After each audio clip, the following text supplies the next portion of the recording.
Morning, students. So we start with the second unit of computer network, right? So this unit deals with data and signals.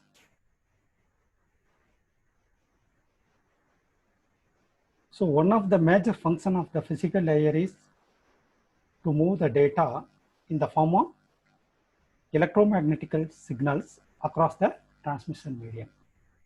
Okay, that is, data must be transformed to the signals, that is electromagnetic signals, before it transmitted.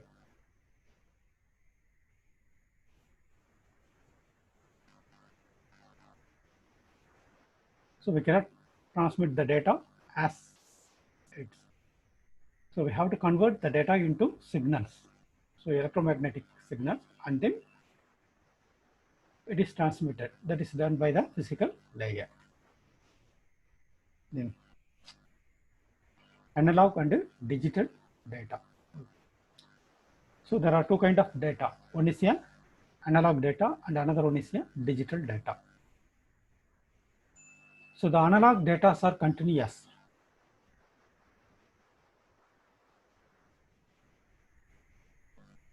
And take continuous value.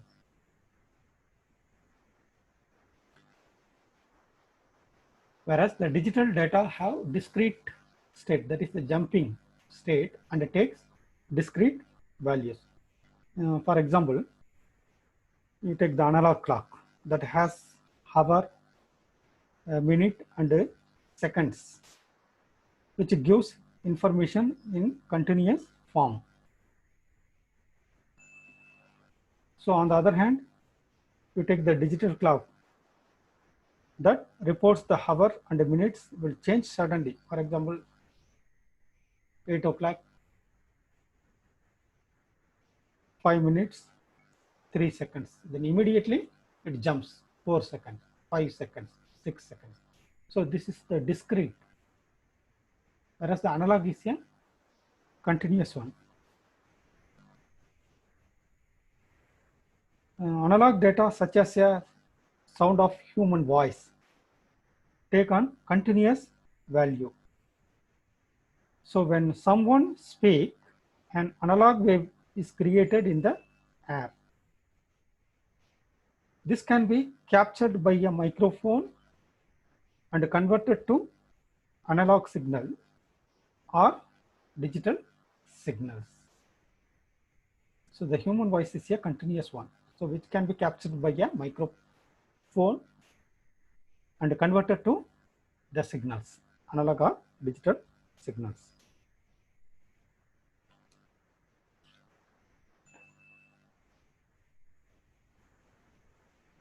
So the data can be analog or digital. Analog data are continuous and take continuous values, whereas the digital data have discrete state and take discrete values.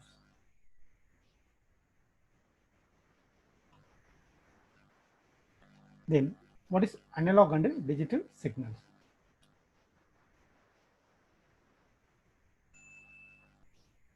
Like data, the signals can be either analog or digital.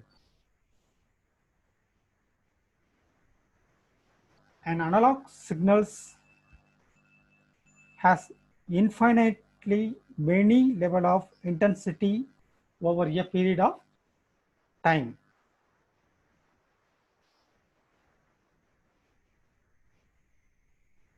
On the other hand, a digital signal can have only the limited number of values. This is infinite number of values in a range, whereas the digital has only the limited number of values. You see that one example. So this is a analog signal and a digital signal. So this is continuous, whereas the digital signal is a discrete. So like that. So analog signal in the form of waves. So digital the form of square. So it is also waves. We called this is a square wave. Okay. These are the comparison of the analog and digital signals. Then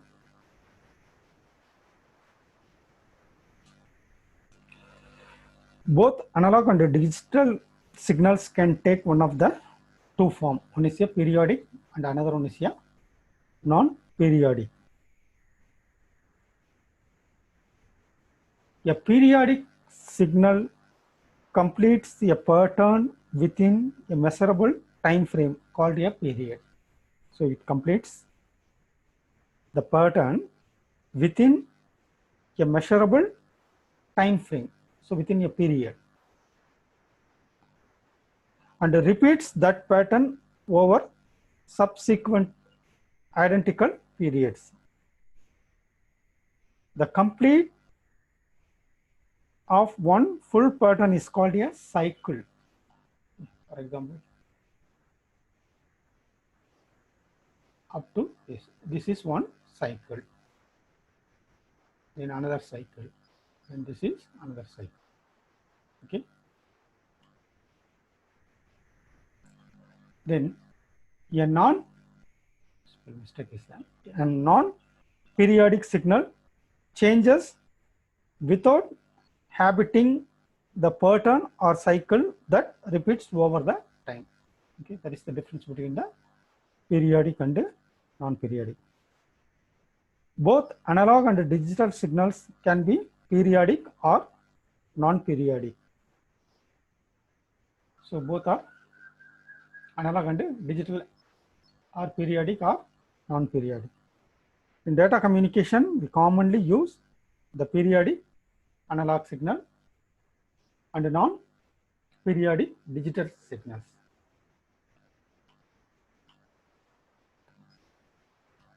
The next first we see periodic analog signal.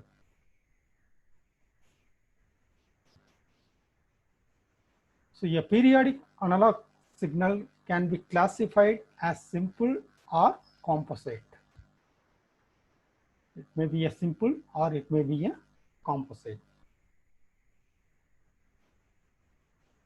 A simple periodic analog signal is a sine wave. So it is a sine wave that cannot be decomposed into simpler signal.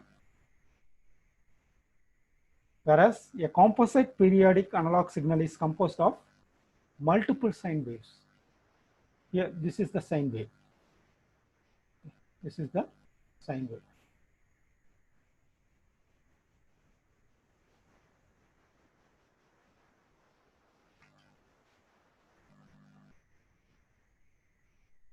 Suppose that if it is multiple sine waves, many signals, then it is a non-periodic. Okay, let me say that one.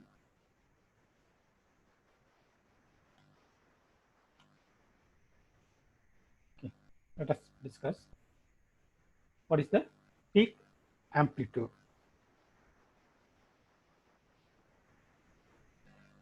A sine wave can be represented by three patterns. One is a peak, amplitude, frequency, and phase. First one is a peak amplitude. The peak amplitude of a signal is the absolute value of its highest intensity proportional to the energy it carries. Okay, so this is the peak amplitude, highest frequency, like that. So the peak amplitude. For electrical signal, the peak amplitude is normally measured in volt. So 10 volt, 5 volt, the microprocessor we use plus 5 volt. That is the peak amplitude. For example, the power in our in house can be represented by a sine wave with a peak amplitude of 155 to 170 volt, like that, 230 volt. Okay. Then another example is the voltage battery is a constant. So we use the A type of batteries. Okay. This value can be considered as a sine wave. For example, the peak value of AA battery is normally 1.5 volt.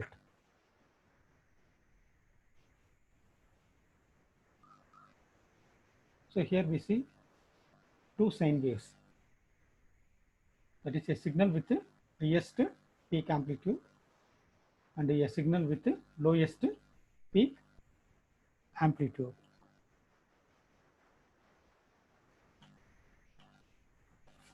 Then next one is a frequency. It is period and frequency. The period refers to the amount of time in seconds a signal need to complete one cycle. Okay, it requires a amount of time that a signal needs to complete to one cycle in seconds. And the frequency refers the number of period per second. Okay, number of period per second. If we use T to represent period and F represent to frequency, then F equal to 1 by T and T equal to 1 by F. That is, the period is inverse of frequency and frequency is the inverse of period. That is, frequency and periods are inverse of each other.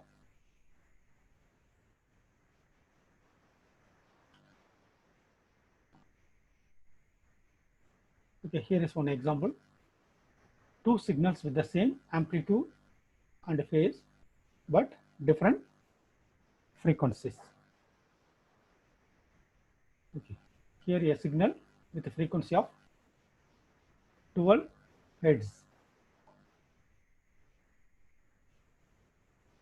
So in 1 second. Okay. So this is the period 1 by 12 seconds. So this is 1, 2, 3, 4, 5, 6, 7, like that, 8, 9, 10, 11, and then 12. Okay. So from here to here required for 1 second. Therefore, the period here is a 1 by 12 seconds. Like that, another example is a 6 in 1 second. So 1, 2, 3, 4, 5, and then 6. Here the period is a 1 by 6 seconds. Then these are the units of period and frequency. So seconds is measured as indicated as S. Then the unit for the second is a hertz. Okay, 1 hertz, 2 hertz, 10 hertz, like that. Then milliseconds. So 1 second is divided by 1000. That is 1 by 10 power 3, 1 by 1000 seconds. So this is measured kilohertz. So 10 power 3 kilohertz. Kilohertz means 3000 hertz. Then microseconds.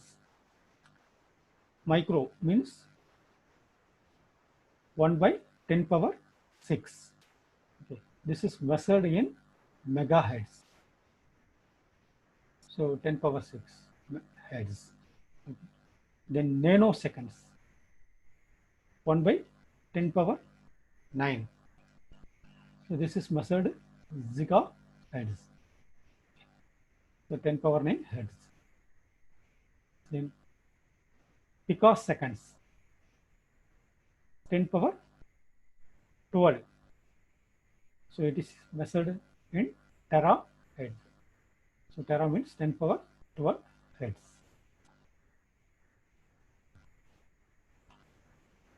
Okay, here we see one example. The power we use at home has a frequency of 60 hertz. What is the period of a sine wave? Okay, so we use the formula T equal to 1 by f. So frequency is 60, therefore 0.0166 seconds, so which is converted to milliseconds, that is into 10 power 3. Okay. Therefore 10 power 3 means it comes here 16.6 milliseconds. So T equal to 1 by f, 1 by 60, then 0.0166 seconds. So we want to convert the second into millisecond, that means into 10 power 3, so 16.6 milliseconds. So another example, the period of signal is 100 milliseconds. What is the frequency in kilohertz? Okay, you see that first we change 100 milliseconds to seconds, and then we calculate the frequency from the period. So 1 hertz is equal to 10 power minus 3 kilohertz. Okay. Therefore 100 millisecond equal to 100 into 10 power minus 3 seconds. Okay. Therefore here 10 power 2, 10 power minus 3 are the called 100 divided by 1000. So 1 by 10. 1 by 10 means 10 power minus 1. So f equal to 1 by t. So 1 divided by 10 power minus 1 hertz, that is 10 hertz. So we want to convert to kilohertz mean into 10 power minus 3. Okay, here 10 by 1000. So 100, 1 by 100. 1 by 100 means 10 power minus 2 kilohertz. Okay, thank you, students. Let me see in the next class.